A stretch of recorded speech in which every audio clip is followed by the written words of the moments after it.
എന്തൊക്കെയുണ്ട് വിശേഷങ്ങള്? എല്ലാവർക്കും സുഖം തന്നെയല്ലേ? ഞങ്ങളിവിടെ സുഖമായിരിക്കുന്നു. അപ്പോൾ ഞാനിന്ന് വന്നിരിക്കുന്നത് ഒരു സിമ്പിൾ കുറുമയുടെ റെസിപ്പി ആയിട്ടാണ് കേട്ടോ. നമ്മുടെ പുതിയ ചാനലിലും ഇന്നലെയും കുറുമ തന്നെയായിരുന്നു. പക്ഷേ ഈ കുറുമയുടെ പ്രത്യേകത എന്താണെന്ന് വെച്ച് കഴിഞ്ഞാൽ വളരെ കുറച്ച് ഇൻഗ്രീഡിയൻസ് മാത്രം മതി. ഡയറ്റ് വീഡിയോസ് ഞാൻ ഇട്ടുണ്ടായിരുന്നില്ലേ, കഴിഞ്ഞ ദിവസം 7 ദിവസം ഇട്ടുണ്ടായിരുന്നു. അതിൽ ഞാൻ ഈ കുറുമനെ പറ്റി മെൻഷൻ ചെയ്തിട്ടുണ്ടായിരുന്നു. അപ്പൊ അന്ന് ഞാൻ കാണിച്ചിരുന്നത് കടലക്കുറുമയാണ്. പക്ഷെ ഇന്ന് ഞാൻ കാണിച്ചിരിക്കുന്നത് ഗ്രീൻ പീസ് വെച്ചുള്ള കുറുമയാണ്. അപ്പൊ ഈ കുറുമയുടെ പ്രത്യേകത എന്താണെന്ന് വെച്ച് കഴിഞ്ഞാൽ എല്ലാത്തിന്റെയും സെയിം ഗ്രേവിയാണ്, പക്ഷെ നമ്മൾ ചേർക്കുന്ന പൾസസ് ഡിഫറെന്റ് ആയിരിക്കും. അപ്പൊ നിങ്ങൾക്ക് ഇപ്പോൾ ചെറുപയർ വെച്ചിട്ട് കുറുമ ചെയ്യണമെന്ന് വെച്ചിട്ടുണ്ടെങ്കിൽ ഞാൻ ഇന്ന് ഗ്രീൻ പീസ് ചേർത്തതിന് പകരമായിട്ട് ചെറുപയർ ചേർത്താൽ മതി. അപ്പൊ ആ ഒരു ഡിഫറൻസ് മാത്രമേ ഉള്ളൂ.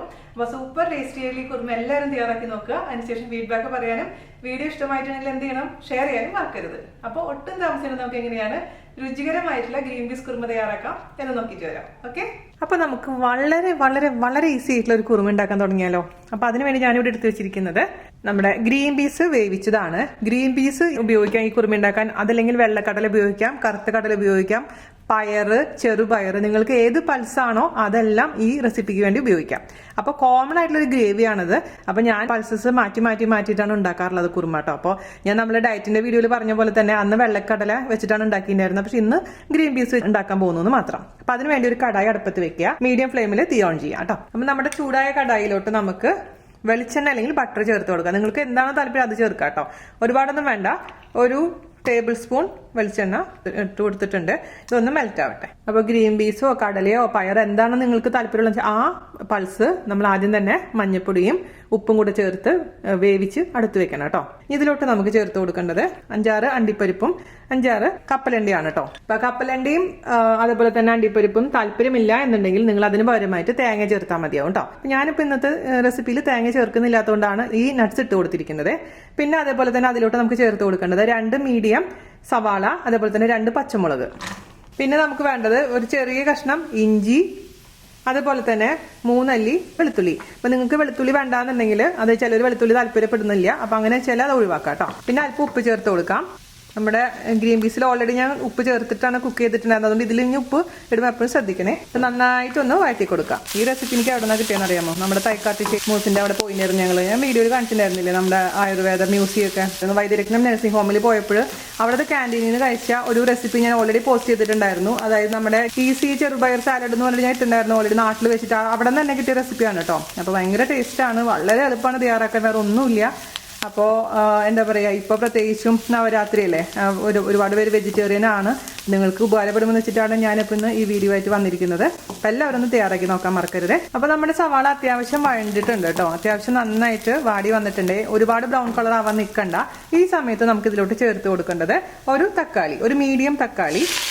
ആ തക്കാളിയും കൂടെ നന്നായി കുക്കാവുന്ന വരെ നമുക്ക് വെയിറ്റ് ചെയ്യാം. ഇടയ്ക്കിടയ്ക്ക് ഒന്ന് ഇളക്കി കൊടുക്കാം. അടച്ചു വെച്ചിട്ട് വേണമെങ്കിൽ കുക്ക് ചെയ്യാം. അപ്പോൾ പെട്ടെന്ന് തന്നെ അതങ്ങ് കുക്കായി കിട്ടും കേട്ടോ. അടച്ചു വെച്ചിട്ടുണ്ട്. നമുക്ക് മീഡിയം ഫ്ലെയിമിൽ തന്നെ ഇടയ്ക്കിടയ്ക്ക് ഒന്ന് തുറന്നിട്ട് ഇളക്കി കൊടുക്കുക, അല്ലെങ്കിൽ അടി പിടിക്കാൻ ചാൻസ് ഉണ്ട്, അതൊന്ന് ശ്രദ്ധിക്കുക. പിന്നെ ഈ റെസിപ്പിയിൽ ആ ചേട്ടൻ പറഞ്ഞതിൽ കുറച്ച് മാറ്റങ്ങളൊക്കെ ഞാൻ എൻ്റെ രീതിയിൽ വരുത്തിയിട്ടുണ്ട് കേട്ടോ. കാരണം 2-3 സ്റ്റെപ്പ് ഒഴിവാക്കിയിട്ടുണ്ട്. ഇപ്പോൾ ഞാൻ ഉണ്ടാക്കി നോക്കിയപ്പോൾ നല്ല ടേസ്റ്റ് ഉണ്ട്. അപ്പോൾ അതാണ് ഞാൻ നിങ്ങൾക്ക് വേണ്ടി കാണിച്ചു തരുന്നത്. അപ്പോൾ എല്ലാവർക്കും ഈസി മെത്തേഡാണല്ലോ താല്പര്യം. അപ്പോൾ നമ്മുടെ തക്കാളിയൊക്കെ നന്നായി കുക്കായിട്ടുണ്ട് കേട്ടോ. നമുക്കിനി തീ ഓഫ് ചെയ്യാം. ഇത് നന്നായിട്ട് തണുക്കട്ടെ. തണുത്തതിന് ശേഷം നല്ല ഫൈനായിട്ട് കുറച്ച് വെള്ളം കൂടെ ചേർത്ത് അരച്ചെടുക്കണേ. അപ്പോൾ ഇത് തണുത്തതിന് ശേഷം നല്ലതായിട്ട് അരച്ചതിന് ശേഷം ഞാൻ കൊണ്ടുവരാം. ഓക്കെ, അപ്പോൾ നമ്മുടെ ഗ്രേവി നന്നായിട്ട് ഞാൻ അരച്ചെടുത്തിട്ടുണ്ട്. അപ്പോൾ സെയിം പാത്രത്തിൽ തന്നെ നമുക്ക് അതിലേക്ക് കുറച്ചും കൂടെ വെളിച്ചെണ്ണ ഒഴിച്ചു കൊടുക്കാം. അല്ലെങ്കിൽ നിങ്ങൾക്ക് ഇഷ്ടമുള്ള ഏത് ഓയിലാണ് ആ ഓയിൽ ഒഴിച്ചു കൊടുക്കാം. ഒരുപാടൊന്നും വേണ്ട, കുറച്ച് മാത്രം മതി. അതൊന്ന് ചൂടാവട്ടെ. വെളിച്ചെണ്ണ ചൂടാവുമ്പോൾ അതിലോട്ട് നമുക്ക് പച്ചമുളക് മുറിച്ചിടാം. അത് എരിവ് എത്ര വേണം അതിനനുസരിച്ച് വേണം പച്ചമുളകിന്റെ എണ്ണം തീരുമാനിക്കാൻ കേട്ടോ. ഒരുപാട് എരിവില്ലാത്ത മുളക് ആയതുകൊണ്ടാണ് ഞാൻ 2 ഇടുന്നത്. പിന്നെ നമ്മൾ മറ്റേതിലും 2 ഇട്ടിട്ടുണ്ടായിരുന്നു. പിന്നെ കുറച്ച് കറിവേപ്പില ഇട്ട് കൊടുക്കാം. അതൊന്ന് ജസ്റ്റ് ഒന്ന് വാട്ടി കൊടുക്കാം. ഓക്കെ, ഇനി നമുക്ക് ഇതിലോട്ട് നമ്മൾ അരച്ചു വെച്ചിരിക്കുന്ന അരപ്പങ്ങ് ഒഴിച്ചു കൊടുക്കാം. നമുക്ക് നന്നായിട്ട് ഇതൊന്ന് കുക്ക് ചെയ്തെടുക്കാം 2-3 മിനിറ്റിനോളം. ഇതിന്റെ പച്ചമണം എന്തെങ്കിലും ഉണ്ടെങ്കിൽ അത് മാറ്റിയതിന് ശേഷം മാത്രം ഇതിലോട്ട് നമ്മൾ കുക്ക് ചെയ്ത് വെച്ചിരിക്കുന്ന പയർ എന്താണോ അത് ഇട്ട് കൊടുക്കാം. 2-3 മിനിറ്റ് ഇത് മീഡിയം ഫ്ലെയിമിൽ കിടന്നൊന്ന് കുക്കാവട്ടെ. ഇളക്കി കൊടുക്കാൻ മറക്കരുത്. പിന്നെ ഇച്ചിരി കുഴിയുള്ള പാത്രമാണ് ഏറ്റവും നല്ലത്, അല്ലെങ്കിൽ പൊട്ടിത്തെറിച്ച് പുറത്തേക്ക് അങ്ങ് പോകും. അത് ശ്രദ്ധിക്കുക കേട്ടോ. അത്യാവശ്യം അതിന്റെ പച്ചമുളക് മാറിയിട്ടുണ്ട്. അതിലോട്ട് നമുക്ക് കുക്ക് ചെയ്ത് വെച്ചിരിക്കുന്ന ഗ്രീൻ പീസ് അങ്ങ് ചേർത്ത് കൊടുക്കാം. ഞാൻ 1 കപ്പാണ് എടുത്തിട്ടുണ്ടായിരുന്നു കേട്ടോ. ഇനി നമുക്ക് ഇതിലേക്ക് ചേർത്ത് കൊടുക്കേണ്ടത് ഇതിന്റെ രുചി നോക്കിയതിന് ശേഷം പെപ്പർ പൗഡർ, അതായത് കുരുമുളക് പൊടി എത്ര വേണം തീരുമാനിക്കണം. അപ്പോൾ ഒന്ന് രുചിച്ച് നോക്കട്ടെ ഞാൻ. കാരണം പച്ചമുളക് നമ്മൾ ചേർത്തിട്ടുണ്ടായിരുന്നല്ലോ. എരിവുണ്ട്, എന്നാലും ഒരു 1/2 ടീസ്പൂണോളം പെപ്പർ പൗഡർ നമുക്ക് ചേർത്ത് കൊടുക്കാം. അത് നിങ്ങളുടെ പ്രിഫറൻസ് അനുസരിച്ച് മാറ്റം വരുത്തണം കേട്ടോ. അതിലൊക്കെ അളവിലൊക്കെ പിന്നെ നമുക്ക് ചേർത്ത് കൊടുക്കേണ്ടത് കുറച്ച് ഗരം മസാലയാണ്, ഒരു 1/2 ടീസ്പൂണോളം ഗരം മസാല. പക്ഷെ അത് ഓപ്ഷനിലാണ്, നിങ്ങൾക്ക് താല്പര്യമില്ലെങ്കിൽ അത് ഒഴിവാക്കാം. നന്നായിട്ട് മിക്സ് ചെയ്ത് കൊടുക്കുക. പിന്നെ ഇച്ചിരി കൂടെ ചൂടുവെള്ളം ഒഴിച്ചു കൊടുക്കണം നമുക്ക് ഈ സമയത്ത്. കാരണം അല്ലെങ്കിൽ കുറച്ചു നേരം കഴിയുമ്പോൾ ഇത് ഭയങ്കരമായിട്ട് അങ്ങ് കട്ട പിടിച്ച് പോവും. അത് എപ്പോഴും ശ്രദ്ധിക്കേണ്ട ഒരു കാര്യമാണ് കേട്ടോ. 1 കപ്പ് ചൂടുവെള്ളം ഞാൻ ഒഴിച്ചു കൊടുത്തിട്ടുണ്ട്. പച്ചവെള്ളം ഞാൻ ഒഴിക്കരുത്, ശ്രദ്ധിക്കണം. ഇത് നന്നായി തിളച്ചതിന് ശേഷം നമുക്ക് ഓഫ് ചെയ്യാം. അപ്പോൾ ഇതിലേക്ക് ഞാൻ ഉപ്പ് നോക്കിയപ്പോൾ ഉപ്പ് കുറച്ച് കുറവാണ്. ഉപ്പ് ചേർത്ത് കൊടുക്കുക. സിമ്പിൾ ആൻഡ് ഹമ്പിളാണ്, പക്ഷേ ഭയങ്കര ടേസ്റ്റിയാണ് കേട്ടോ. പിന്നെ ഇത് നന്നായിട്ട് ഇതൊന്ന് തിളക്കട്ടെ.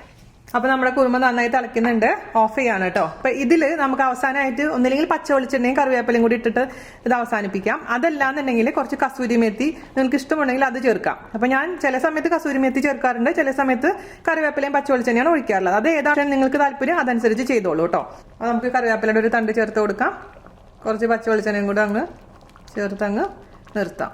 അപ്പോൾ കസൂരി മേത്തി ഇടുമ്പോൾ ഒരു നോർത്ത് ഇന്ത്യൻ ടേസ്റ്റ് വരും, ഇത് ഒരു സൗത്ത് ഇന്ത്യൻ ടേസ്റ്റ്. അത്ര വ്യത്യാസമില്ല, പക്ഷെ അത് വ്യത്യാസം ഉണ്ട് കേട്ടോ. അപ്പം നിങ്ങൾ എപ്പോഴെങ്കിലും ഒന്ന് ചെയ്ത് നോക്കിക്കോളൂ. പക്ഷെ എല്ലാവർക്കും ചിലപ്പോൾ കസൂരി മേത്തി ഉണ്ടാവില്ലല്ലോ എല്ലാവരുടെ കയ്യിലും. അതുകൊണ്ടാണ് ഇപ്പോൾ ഞാൻ ഇവിടെ പച്ച വെളിച്ചെണ്ണയും കറിവേപ്പിലയും കാണിച്ചത്. അപ്പോൾ ഇത്ര ഉള്ള പരിപാടി, നമ്മളെ സൂപ്പർ ടേസ്റ്റി ആൻഡ് ഈസി ആയിട്ടുള്ള കുറുമ. ഞാൻ പറഞ്ഞ പോലെ ഏത് പൾസ് വെച്ചിട്ടും ഏത് പയറുവർഗ്ഗങ്ങൾ വെച്ചിട്ടും നിങ്ങൾക്ക് ഈ കുറുമ തയ്യാറാക്കി നോക്കാം. അപ്പോൾ ഫൈനലി ഇതിന്റെ രുചിയൊന്നും നമുക്ക് നോക്കിയാലോ. ഉണ്ടോ, കറക്റ്റ് പാകമാണ് കേട്ടോ. കുറച്ച് ചിലത് നന്നായി കുക്ക് ചെയ്തിട്ടുണ്ട്, പക്ഷെ ചിലത് ഇങ്ങനെ കിടക്കുന്നുണ്ട്. അതാണ് അതിന്റെ ഒരു പാകം. ടേസ്റ്റ് ചെയ്ത് നോക്കട്ടെ കേട്ടോ.